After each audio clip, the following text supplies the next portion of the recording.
tondra nitondrany fahadisony teo anatrehany tompo ka tsy nahazo famelan-keloka na nolatsainy sy nozoniny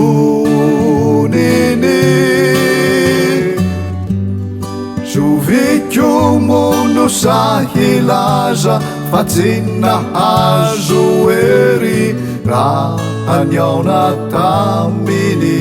Jesosy fa izay rehetra say nanatonazy ka niaiky koa ny helony de notolorany ny fitiavany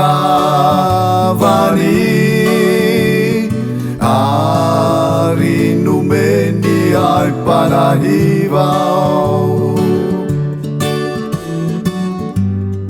tsy tataratra eo aminy izany hoe fanavakava anaizany fizay miaiky ny helony ka mino azy no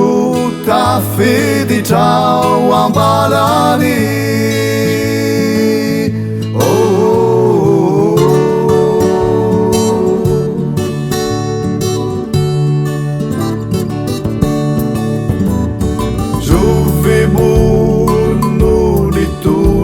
nitondrany fahadisony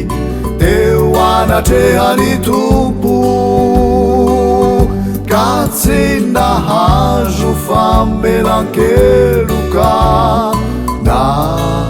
nolatsainy sy nozoniny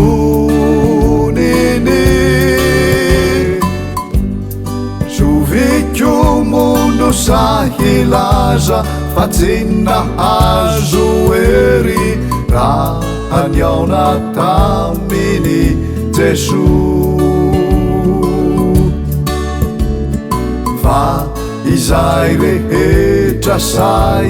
nanatonazy ka niaiky koa ny helony notolorany ny fitiavany ary nomeny ay mpanahiva tsy tataratra eo aminy izany hoe fanavakava anaizany fizay miaiky ny helony ka mino azy no tafiditra ao ambalany